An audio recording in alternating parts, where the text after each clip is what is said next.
Have you ever lived with someone who turned your life into a puzzle you could never solve? That was my freshman year of college.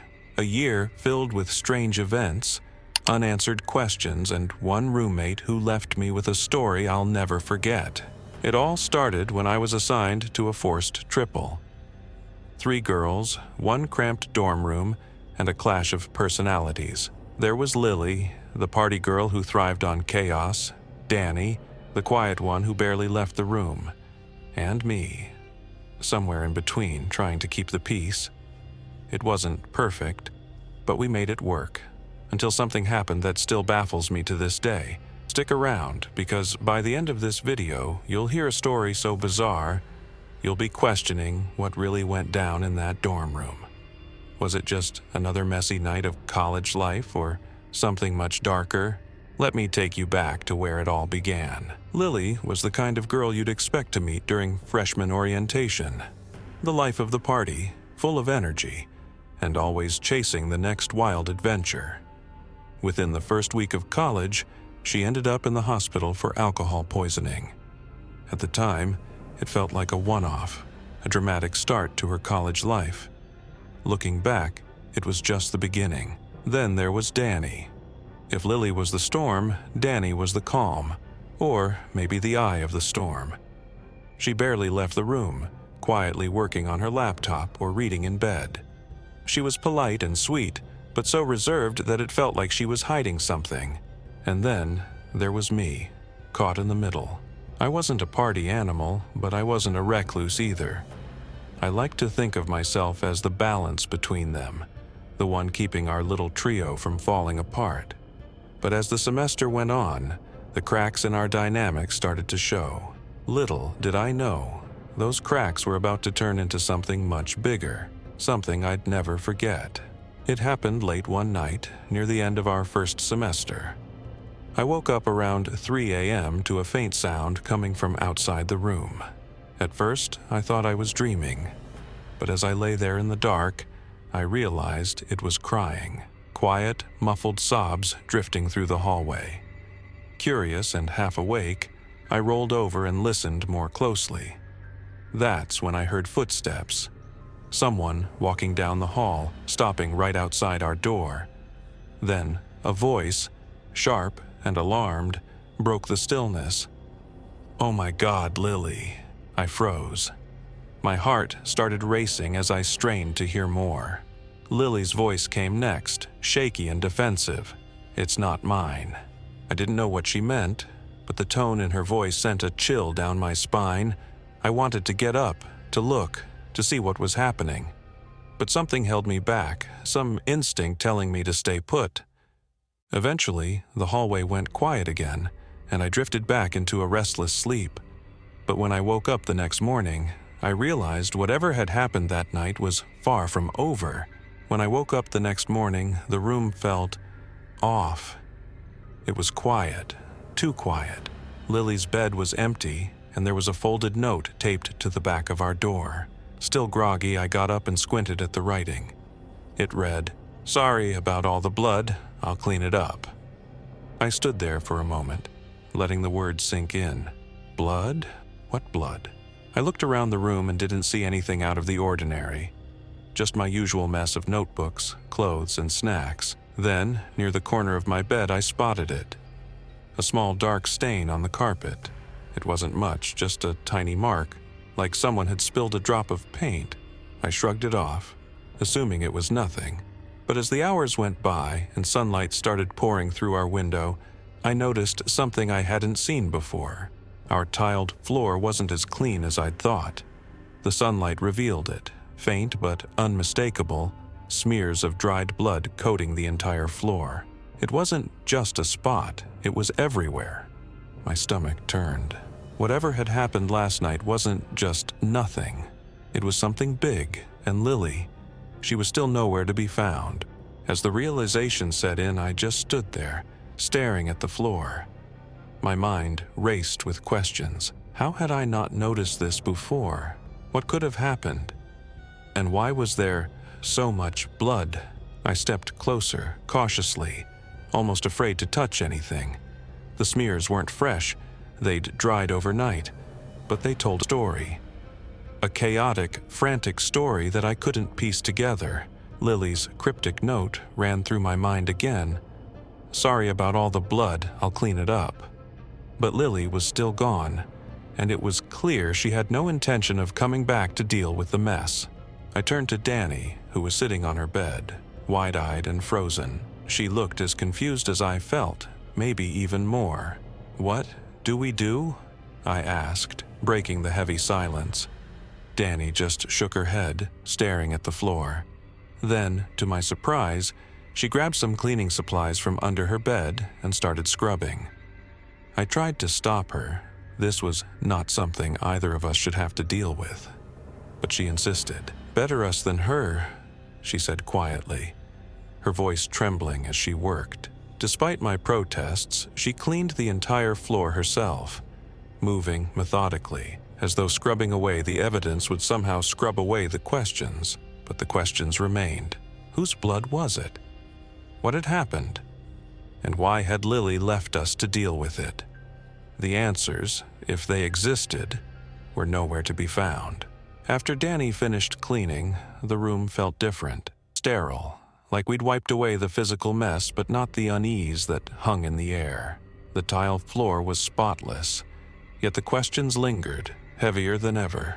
Lily didn't return that day, or the next. In fact, we didn't see her again for the rest of the semester. Her belongings were still there, scattered across her side of the room, but she was gone. No texts, no explanations, nothing. It was like she'd vanished. Danny and I didn't talk about it much. I think we were both too unsettled to say the things we were really thinking. Every now and then, Danny would glance at the floor, like she was remembering the scene she'd scrubbed clean, and I'd catch myself replaying that moment from the hallway in my head. Lily's voice, panicked and defensive. "It's not mine." When winter break rolled around, Lily officially moved out. She never spoke to us about what happened, and honestly, we didn't push for answers. Maybe we didn't want to know. Even now, years later, I still think about that night. The crying, the blood, the note. Whose blood was it? What happened in that hallway? And why did Lily leave so suddenly? Never to explain herself. I guess I'll never know. Some mysteries stay unsolved, and this one might haunt me forever. But what about you? Do you think it was just a wild college mishap, or was there something darker going on? Let me know what you think, because I'm still searching for answers.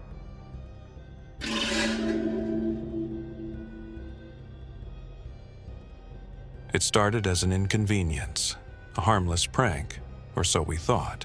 Every night at exactly 2:47 a.m., the fire alarm in our dormitory would blare, yanking us from our sleep with its shrill, piercing cry.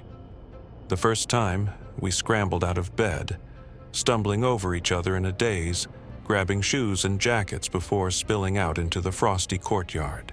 The resident advisor assured us it was a false alarm, probably a glitch, and we grudgingly returned to bed. The second night, it happened again, 2:47 a.m. on the dot. By the third night, it was no longer funny.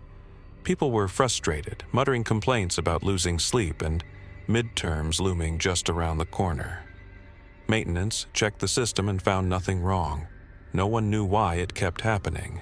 And yet, like clockwork, the alarm would scream into the silence of the night, dragging us back into the courtyard under the cold glare of the emergency lights. That's when the rumors began. People whispered that it wasn't a glitch but something else, something darker. Someone said they'd heard faint footsteps echoing down the empty hallways right before the alarm went off. Another claimed they saw shadows moving in places where no one should have been.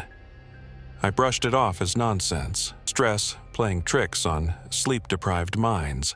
But deep down, I couldn't shake the feeling that something wasn't right.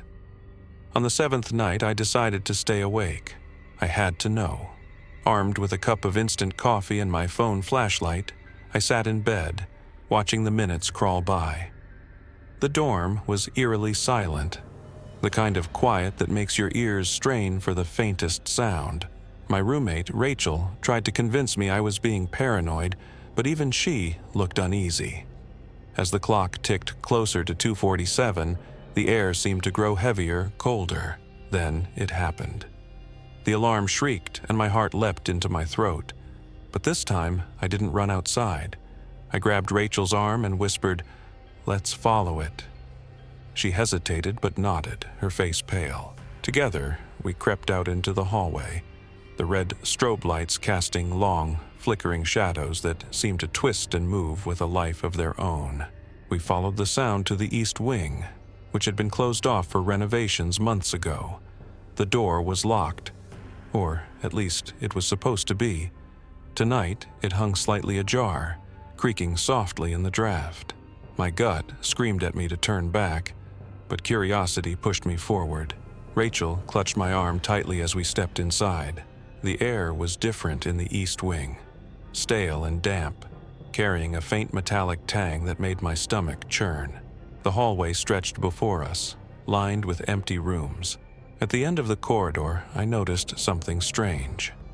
A faint glow spilling out from under a door that shouldn't have had power. The closer we got, the stronger the stench became, like burning hair and something sickly sweet. Rachel whispered, "We shouldn't be here." But I ignored her. My hand trembled as I pushed the door open. Inside was a room that didn't belong, a makeshift shrine of some kind. Candles burned low, their wax pooling onto the floor. Symbols I didn't recognize were scrawled across the walls in what looked like dried blood. In the center of the room stood a fire alarm, identical to the ones in the dorm. Its casing was charred and warped, yet it was completely silent. My skin prickled as I realized that the sound was still blaring outside. But here, in this room, there was only silence. Then we saw it. At first, I thought it was a shadow cast by the flickering candlelight, but it moved. A figure, hunched and wrong, emerged from the corner. Its limbs were too long, its head tilted unnaturally to the side. It didn't walk so much as glide toward us, its movements jerky and unnatural. I couldn't see its face, just darkness where features should have been. Rachel screamed, and the thing stopped. Slowly, it raised a hand and pointed at us. The candles went out, plunging the room into darkness. The only light came from my phone, which barely illuminated Rachel's panicked face. I heard her whisper, "Run!" but I was frozen. Then it lunged. I don't remember running back to the courtyard. All I know is that when we got there, everyone else was standing around, oblivious to what we'd just seen. The alarm had stopped, and the dorm advisor was telling people to go back inside. I tried to explain what we saw, but no one believed us. They said the east wing was locked, that we must have imagined it. But Rachel and I knew better. The next morning, the maintenance crew found the east wing door wide open, the hallway covered in wet footprints that led nowhere. The fire alarm didn't go off that night, or the night after that. For a moment, we thought it was over. Then, Rachel disappeared. She wasn't in class, didn't answer her phone, and her bed was untouched. The RA said she probably went home early for the weekend, but I knew better. The last thing she said to me was, "It knows we saw it." I didn't stay in the dorms after that. I transferred schools a month later, but I still hear it sometimes. The sound of a fire alarm in the middle of the night, dragging me back to that room. And when I hear it, I remember the thing that pointed at us, and I wonder, is it coming for me next?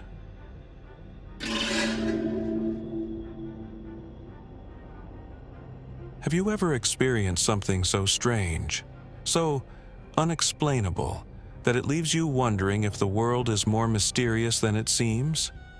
What if I told you that in the quiet corners of a college dorm, where the nights are supposed to be filled with nothing but the hum of air conditioning and the sound of pages turning, something chilling happened? Stick around till the end, and I'll share a twist that might just make you rethink ever staying up late in a place like this. Back when I was in college in the Philippines, I lived in a dorm that wasn't just any dorm. It had this peculiar L-shaped layout. with two long wings intersecting at a single point, the study hall. This was the heart of the dorm, a space that connected the quiet, dimly lit hallways. The air conditioning kept the windows shut tight, creating a vacuum of sound where every little noise seemed amplified. One late night, my roommate and I were in the study hall. It was just the two of us, eating cup noodles and pretending to study. Most of the other residents were either asleep or tucked away in their rooms, far from the eerie silence of the hallways. As the hours ticked by, I felt the inevitable urge to use the bathroom. Excusing myself, I stepped out of the study hall and into the long, narrow hallway. The walk to the bathroom was uneventful. The air felt still, almost heavy, as if the building itself was holding its breath. I reached the bathroom, relieved myself, and stepped back out. That's when I saw her, my roommate, standing outside the bathroom door. Her face was pale, her eyes wide, and I could tell something had terrified her. She didn't say a word, she didn't need to. Her expression alone was enough to send chills down my spine. I asked her what was wrong, but she just shook her head, her lips trembling as if the words wouldn't come out. Whatever it was, she didn't want to talk about it. Looking back now, I realize that was just the beginning. But what exactly happened that night? And how did it connect to the even stranger event that came next? Stick with me, because things only get darker from here. About a week later, I found myself back in the study hall. This time, I wasn't alone. I had a fellow dorm mate helping me with math. She was one of those people who had a knack for simplifying things, and we had been working for hours, scribbling on papers and whispering so we wouldn't disturb anyone in the sleeping dorm. The clock kept ticking, and before we knew it, it was almost 3 a.m. Realizing how late it had gotten, I started feeling bad for keeping her up so long. I thanked her for all her help and told her she should go ahead and get some rest. She agreed, packed up her things, and left the study hall, leaving me alone in the silence. The stillness was almost deafening. The air felt heavier, and the faint hum of the air conditioning seemed louder now that I was the only one left. I started gathering my things, preparing to head back to my room. My notebook, calculator, pens, everything was scattered across the table, and as I reached out to pack them, I paused. That's when I heard it. It was unmistakable, the sound of a man clearing his throat. It wasn't faint or muffled. It was clear, deliberate, and way too close for comfort. My heart stopped, and I froze in place, gripping the edge of the table as my eyes darted around the room. But the room was empty. I told myself it was nothing, maybe just my tired mind playing tricks on me. But deep down, I knew better. The sound wasn't imagined. It wasn't something you could misinterpret. Someone, or something, was in that study hall with me. The logical part of my brain told me to stay calm, but fear was already in control. I grabbed my things as quickly as I could, muttering a string of curse words under my breath. Someone once told me that spirits, or whatever they are, don't like being cussed at, so I figured it was worth a try. With my heart pounding, I darted out of the study hall and back to my room, leaving the silence, and whatever was in there, behind me. But even as I reached the safety of my bed, I couldn't shake the feeling that I wasn't entirely alone that night. What was it that I heard? Was it connected to the fear I saw on my roommate's face just days before? Whatever it was only the beginning of the strange events that dorm would hold for me. After that second incident, I started feeling uneasy about spending late nights in the study hall. It wasn't just the sound I heard that night, it was the feeling, the kind of bone-deep dread that sticks with you, even when you're in the safety of your own bed. I started avoiding the study hall at odd hours, especially when it was quiet and empty. But of course, college life doesn't always give you that luxury. A few days later, I had another late-night study session coming up. This time, I was more prepared. I told myself it was all in my head, that there was nothing there, no reason to be afraid. It was around 1 a.m. when I went back to the study hall. This time, I wasn't alone. A small group of dorm mates had gathered there too, but they left one by one as the night dragged on. By 2:30 a.m., it was just me and one other girl. She seemed completely unfazed by the late hour, engrossed in her work. But I couldn't shake the tension. My eyes kept darting toward the doors leading to the hallways, half expecting to see something, or someone, standing there. Eventually, my last dorm mate decided to leave, wishing me good luck with my studies. I tried to convince myself to keep going, but as soon as she walked out, the quiet closed in around me again. The air felt different. Heavy, like the walls themselves were pressing in. Then it happened again. This time, it wasn't a sound. It was a flicker, just barely noticeable at the corner of my eye. I turned my head sharply toward the door leading to the hallway, but nothing was there. My heart raced as I told myself it was just the fluorescent light playing tricks on me. But deep down, I knew it wasn't the light. It was the same feeling as before, that creeping sensation of being watched. My hands shook as I started packing my things. Every rustle of paper, every click of my pen felt unbearably loud in the stillness. And then, just as I slung my bag over my shoulder, I heard it again, the throat clearing. Only this time, it wasn't close. It was coming from the hallway. I didn't stop to think. I didn't try to rationalize it. I bolted out of the study hall and down the wing toward my room, my footsteps echoing in the dead silence of the dorm. I didn't even look back. I didn't want to know. That night I lay awake, staring at the ceiling, replaying every moment in my head. Whatever it was, it felt like it was trying to get my attention. And the more I tried to ignore it, the louder it seemed to get. The dorm I once considered home was starting to feel more like a trap. But I had no idea that the worst was yet to come. After that final night in the study hall, I made it a point to never be alone there again. Even when I had to stay up late, I'd either do it in my room or make sure I wasn't the last one to leave. The strange experiences left a mark on me, but they weren't something I could openly talk about. Who would believe me? But as the weeks went by, more stories began to surface. Whispers about the janitor weren't the only ones. Some dorm mates claimed to hear faint footsteps in the hallway late at night when no one was around. Others talked about strange cold spots near the study hall doors. One girl swore she saw a shadowy figure standing at the far end of the hallway, only for it to vanish when she looked again. These stories didn't make me feel better. In fact, they made me feel worse. I wasn't the only one who had noticed something unusual. It was as if whatever was there wanted us to know it was watching, lingering in the places we thought were safe. Eventually, I moved out of that dorm and into an apartment closer to campus. Life got busier, and the strange nights at the dorm became just a story to tell, something to share during late-night conversations with friends. But even now, when I think back to those nights, I can still hear the sound of that cough. Clear, deliberate, and so close it makes my skin crawl.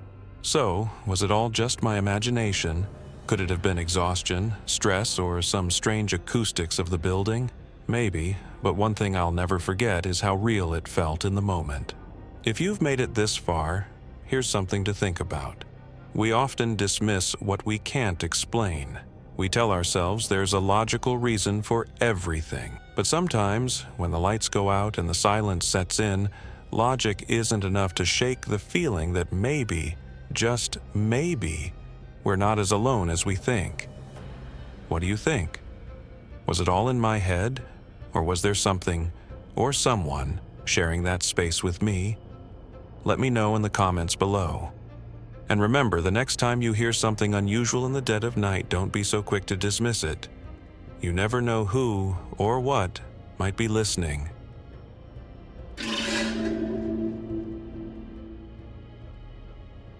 A staircase appears only at night in my college dorm. Have you ever felt the kind of fear that reaches into your very bones, making you question everything you thought was real? That's the kind of terror I lived through and barely escaped. It all began 3 weeks into my first semester at college. It was late September, and I was still adjusting to dorm life. The constant hum of chatter in the hallways, the faint smell of instant noodles in the air, and the occasional mysterious noises at night that I chalked up to an old building creaking. My dorm was nothing special. 5 floors, dimly lit corridors, and a reputation for being a bit quirky. But one night, everything changed. I remember it vividly. It was 1:47 a.m. I couldn't sleep, so I decided to take a walk down the hall to clear my head. The corridor was eerily silent, except for the faint hum of the vending machine at the end. As I turned the corner, I noticed something odd. There was a staircase. Now, this wouldn't have been strange if it were always there. But this staircase wasn't part of the dorm's layout. It was impossible. I'd walked these halls 100 times before, and I knew there wasn't supposed to be anything there but a wall. But there it was, plain as day. It spiraled upward, disappearing into the shadows above. It didn't look new either. The wooden steps were worn, the banister scratched and splintered, and a strange, almost damp smell hung in the air. Against my better judgment, I approached it. My heart was pounding, but I couldn't resist. Curiosity got the better of me. When I reached the base of the staircase, I noticed something etched into the first step. Words scratched deep into the wood. Take 1 step for knowledge, 2 for power, 3 to face what lies within. It didn't make sense, but something about those words, they felt alive, like they were daring me. I was about to back away when I heard it. A faint whisper. It wasn't coming from the hallway or the dorm rooms. It was coming from upstairs. Come closer. I should have run. I should have bolted back to my room, locked the door, and never looked back. But instead, I placed my foot on the first step. The air changed instantly. It felt heavier, colder, like the stairwell itself had sucked me into another world. The dorm hallway behind me seemed to fade. The buzzing of the vending machine gone, replaced by an oppressive silence. I climbed the second step. The whispers grew louder. They were no longer just whispers. They were voices. Dozens of them, murmuring things I couldn't understand. But it wasn't until I placed my foot on the third step that I felt it. Someone, or something, was watching me. I froze. There was a shape just beyond the edge of the staircase's dim light. A shadow, tall and thin, swaying slightly as if it were waiting. My instincts screamed at me to turn back, but my legs had a mind of their own. I kept climbing, step after step, drawn forward by some invisible force. The higher I went, the more distorted the world became. The walls around me stretched and twisted, the air thick with the stench of mildew and decay. My chest tightened, my breaths shallow, and the whispers, they weren't murmurs anymore. They were screams. I don't know why I didn't turn around. Maybe I couldn't. Maybe I was already trapped. When I finally reached the top, I found myself in a room. It wasn't part of the dorm. It couldn't have been. The walls were lined with shelves filled with old, crumbling books. A single bulb hung from the ceiling, flickering weakly, and in the center of the room was a mirror. I walked toward it, every fiber of my being screaming at me to stop. The reflection wasn't mine. It was wrong. The person in the mirror looked like me, but their eyes were empty, hollow. They stared back at me with a sinister grin, their head tilting slowly to one side. And then it spoke. "You've come far, but do you truly want to know? I don't remember much after that." I woke up hours later, lying at the base of the staircase, my head pounding. The staircase was gone. The hallway was quiet, the vending machine buzzing faintly in the distance. For a moment I thought it had all been a nightmare, until I looked at my hand. A symbol, the same one I'd seen glowing on the staircase walls. I've tried to forget what happened that night, but the mark never faded. And every night at 1:47 a.m., I hear it. The faint sound of whispers outside my door. If you ever see a staircase where it shouldn't be, don't climb it. Some knowledge isn't worth the price. Have you ever encountered something unexplainable? Share your story in the comments below.